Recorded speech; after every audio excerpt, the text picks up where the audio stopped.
Ya, pada hari ini kita akan belajar tentang algoritma rekursi ya. Algoritma rekursi ini salah satu materi konsep algoritma yang sangat penting ya dan sangat mendasar sehingga harus diterangkan harus dipahami oleh mereka yang mengontrak mata kuliah algoritma dan pemrograman. Di sini ada beberapa video ya yang saya ambil dari rekan-rekan saya yang mengajar algoritma juga di ITB ya. Jadi materi kita sebenarnya sudah sama persis, tidak ada beda. Nah, contoh yang pertama tentang pengertian fungsi rekursif ya. Apa itu fungsi rekursif? Itu sebenarnya konsep-konsep yang harusnya sudah diterangkan di matematika diskrit, tapi saya ulangi kembali karena sangat penting untuk paham ini apa itu rekursif ya. Itu bisa Anda lihat di video dan slide. Kemudian ada juga video contoh penyelesaian algoritma rekursif yang paling terkenal, yaitu tentang menara Hanoi. Juga ada beberapa contoh penerapan algoritma rekursif yang lain gitu ya. Baru nantinya Anda akan mengerjakan tugas. Tugas itu adalah Anda membuat algoritma dan mengeksekusi program untuk persoalan 18.6. Itu tentang studi kasus menara Hanoi. Wajib itu diselesaikan sebagai sebuah tugas proyek. Kemudian ada tugas algoritma rekursif kedua, menyelesaikan persoalan soal latihan, tapi untuk tugas algoritma rekursif kedua ini dikerjakan secara berkelompok. Baru kemudian nanti ada evaluasi pembelajaran. Nah, apa yang dimaksud dengan rekursif ya? Rekursif ya. Pengertiannya itu dikatakan rekursif jika ia didefinisikan dalam terminologi dirinya sendiri. Ya. Maksudnya itu apa itu? Maksudnya seperti ini, misalnya kita pernah mungkin melihat gambar ya di media sosial model seperti ini. Ini adalah contoh dari rekursi. Terjadi sebuah perulangan pendefinisian pada sebuah objek yang sama. Ya. Dua orang melihat kaca, di sebelahnya juga dua orang melihat kaca, seterusnya gitu. Sampai berakhir. Atau misalnya sebuah contoh gambar ini, seseorang memegang layar komputer, begitu juga direkursi terus gambar itu. Nah, ini juga contoh rekursi sebuah gambar Mona Lisa ya. Terus menerus dia didefinisikan oleh dirinya sendiri, oleh terminologinya sendiri. Itu yang dimaksud dengan kalimat didefinisikan oleh terminologinya sendiri. Itu yang dimaksud dengan rekursi. Nah, contoh objek fraktal adalah contoh bentuk rekursif gitu. Misalnya ini model daun ya. Dari daun yang besar ya, dia berulang sampai daun yang kecil gitu. Jadi algoritma rekursif itu bukan hanya dikenal oleh manusia saja, tapi tanaman juga bisa berkembang dengan cara rekursif. Ya. Ini kemudian adalah bentuk sebuah bangun geometri yang modelnya rekursif ya. Seperti itu. Nah, ini contoh-contoh rekursif ya yang sangat terkenal itu tentu saja ini ya. Sebuah bilangan di matematika yang dipakai untuk simetris gedung. Tapi itu diproduksi oleh keong ya. Kalau Anda perhatikan keong-keong itu bentuk-bentuk rekursinya ada itu ya. Seperti itu. Yang hobi bunga-bunga ya, itu bunga-bunga itu banyak memperkenalkan model-model rekursif. Seperti itu.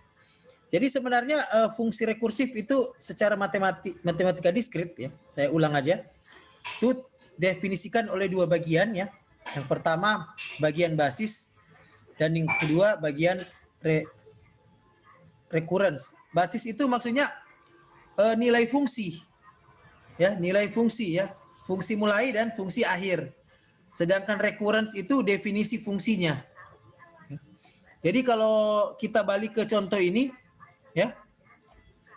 Nilai fungsinya ini ya. Awal mulainya dari sini, akhirnya sini. Sedangkan bentuknya itu tuh recurrence. Jadi kalau basis ini ukuran ini. Baru mulai dari sini sampai sini itu basis. Ya. Sedangkan untuk fungsi recurrence-nya itu bentuk ini ya. Gitu. Jadi misalkan kita punya sebuah fungsi f ya yang didefinisikan secara rekursif. Fn itu bernilai 3 itu berarti basis karena bicara soal ukurannya. Sedangkan bentuk fungsinya Fn sama dengan 2f buka kurung n kurang 1 tutup kurung tambah 4 n lebih dari 0 itu recurrence ya. Sehingga kalau kita isi bernilai Fn sama dengan 4 karena harus lebih dari 0. Fungsi itu akan memberikan nilai ya. Jadi nilai dihasilkan dari basis dan recurrence. Itu. Atau cara lain kita menghitungnya seperti ini. Mendapatkan basis dan recurrence dari sebuah fungsi. Nah, contoh paling nyata itu fungsi rekursif dalam matematika itu adalah fungsi faktorial ya. Anda pasti sudah tahu itu faktorial gitu. Ya, n tanda seru. Ya, n tanda seru ini fungsinya 1 kali 2 kali 3 kali titik kali n kurang 1 kali n. Atau difungsikan sebagai n kurang 1 faktorial kali n. Nah, dalam bentuk fungsi ditulis n faktorial sama dengan bernilai 1 jika n-nya sama dengan 0 dan bernilai n kali n kurang 1 faktorial jika n-nya lebih dari 0. Sehingga kalau kita menerapkan faktorial 5 faktorial, maka dia secara rekursif akan menjadi seperti ini. 5 kali 4 faktorial, 5 kali 4 kali 3 5 sama dengan 5 kali 4 kali 3 faktorial sama dengan 5 kali 4 kali 3 kali 2 faktorial sama dengan 5 kali 4 kali 3 kali 2 kali 1 faktorial sama dengan 5 kali 4 kali 3 kali 2 kali 1 kali 0 faktorial sama dengan 5 kali 4 kali 3 kali 2 kali 1 kali 1 sama dengan 120. Itu tuh fungsi rekursif. Nyata sekali dalam faktorial. Nah, pelajaran kita itu tadi matematika diskrit. Kalau tentang algoritma pemrograman itu kita bicara soal algoritma untuk menghitung faktorial. Jadi function faktorial buka kurung input n titik 2 integer menjadi integer, dia akan mengembalikan nilai n faktorial. Jadi basisnya sini di mana? Jika n sama dengan 0, maka 0 faktorial sama dengan 1. Recurrence-nya jika n lebih dari 0, maka n faktorial sama dengan n kali n kurang 1 faktorial. Sehingga kalau kita tulis deklarasinya, ya, tidak ada, kemudian algoritmanya if n sama dengan 0, then return 1. Itu basis, ya. Else return n kali faktorial n kurang 1. Recurrence itu ini kalimat dari recurrence, kemudian kita akhiri dengan n. Ya. Jadi hanya seperti itu aja, ya. Contoh yang lain itu bilangan Fibonacci, barisan Fibonacci ya. Ini atau kalau Anda perhatikan barisan Fibonacci 0, 1, 1, 2, 3 ya. 5, 8, 11, 19 dan seterusnya. Ini juga bisa dinyatakan secara rekursif. Yaitu Fn sama dengan 0 jika n sama dengan 0. Fn sama dengan 1 jika n sama dengan 1. Dan Fn sama dengan f n kurang 1 tambah f n kurang 2 jika n lebih dari 1. Ya. Nah, contoh polinom Chebyshev. Ini polinom Chebyshev ini banyak diterapkan di dunia ekonomi ya, matematika bisnis. T n, x untuk menghitung kondisi di mana ada dua variabel yang sangat mempengaruhi sebuah fungsi. Seperti itu. Jadi di sini variabelnya dinyatakan dengan n dan dinyatakan dengan x. Jadi polinom Chebyshev itu t nx sama dengan 1 jika n sama dengan 0, kemudian sama dengan x jika n sama dengan 1, dan jika dia n lebih dari 1, maka dia akan bernilai 2x kali t buka kurung n kurang 1, x kurang t buka kurung n kurang 2, x. Ya. Ini contoh sebuah deret yang dinyatakan secara rekursif ya. Deret AK di mana K sama dengan 0 sampai N. Itu didefinisikan sebagai A0 tambah A1 tambah A2 tambah dan seterusnya tambah A N kurang 1 tambah AN. Sehingga jumlahnya bisa ditulis secara rekursif menjadi seperti ini. Jika n sama dengan 0, nilai deret tersebut A0. Jika n lebih dari 0, nilai deretnya seperti ini tambah AN. Nah, ini ada contoh latihan. Definisikan A pangkat n secara rekursif, yang dalam hal ini A adalah bilangan real tidak 0 dan n adalah bilangan bulat tidak negatif. Baru yang kedua, nyatakan AB secara rekursif, yang dalam hal ini A dan B adalah bilangan bulat positif. Ini yang pertama, ya. AN, ya, kita nyatakan A kali A kali A dan seterusnya sama dengan A kali A kali A, N kurang 1 kali, jadi sama dengan A kali A pangkat N kurang 1. Sehingga secara rekursif A pangkat N itu dia akan sama dengan 1 jika N sama dengan 0. Kemudian dia akan bernilai A kali A pangkat N kurang 1 jika N lebih dari 0. Ya. Ini juga untuk perkalian, fungsi perkalian A kali B. Ya. A kali B, ini diambil B, ya, B tambah B dan seterusnya tambah B. Di mana bentuk ini bisa dirubah menjadi B tambah A kurang 1 kali. Modelnya kita rubah menjadi B tambah A kurang 1B.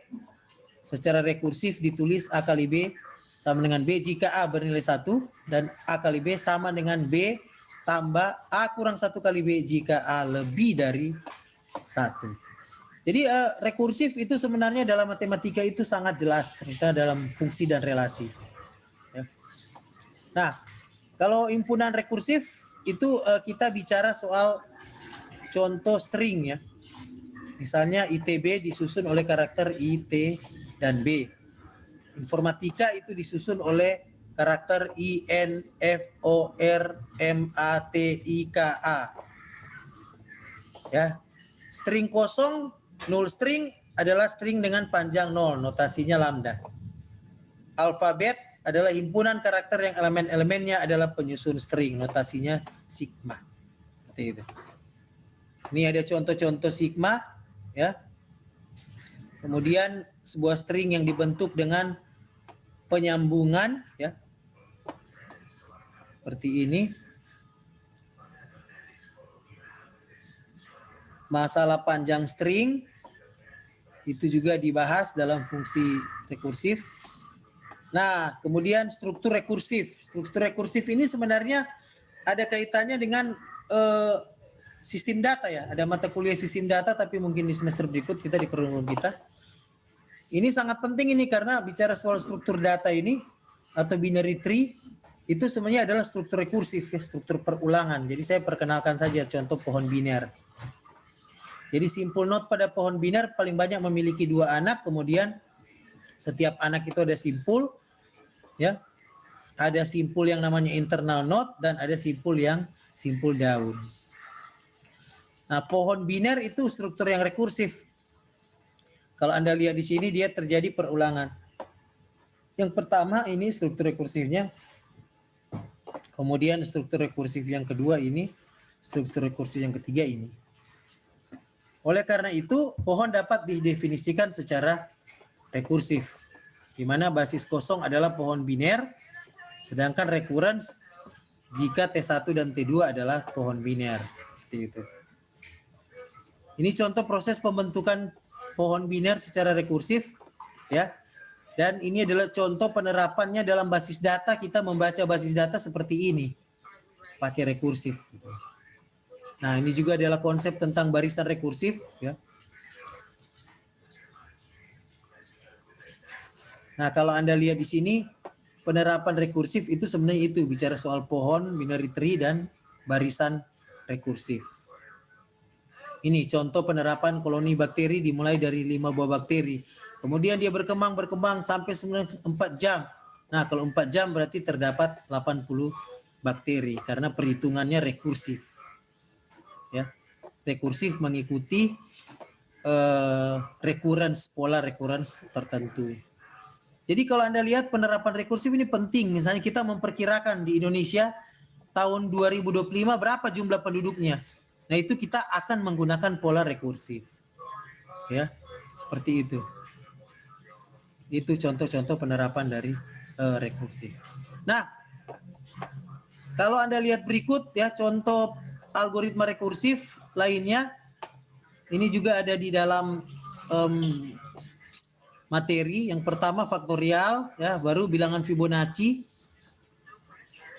ya, baru contoh penerapan kombinasi dan permutasi.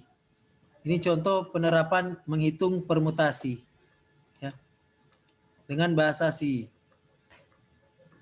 Jadi kita definisikan dulu seperti biasa, kamusnya integer, faktorial, dan float kombinasi. Kemudian program utamanya kombinasi C, 3 dan 2. Ya. Algoritmanya if n tidak sama dengan 0, n sama dengan 1, return 1. Else return n kali faktorial n kurang 1. Itu untuk faktorial. Kemudian untuk kombinasi algoritmanya seperti ini. Ya. Jadi struktur rekursif konsepnya seperti itu. Kita bicara soal pengulangan-pengulangan yang banyak terjadi dalam dunia nyata, kemudian kita modelkan dalam matematika. Ya, yang perlu Anda pahami kenapa saya terangkan latar belakang matematikanya, karena memang rekursif itu model matematikanya itu yang Anda harus perhatikan. Ya, terutama contoh-contoh terkait dengan faktorial, ya, barisan, ya, binary tree yang tadi, barisan, baru contoh-contoh dalam fungsi matematika seperti faktorial dan Fibonacci serta perhitungan kombinasi dan permutasi. Kenapa? Karena itu konsep-konsep yang akan sangat membantu Anda saat Anda membuat algoritma dan mengerjakan program yang terkait dengan rekursif tersebut.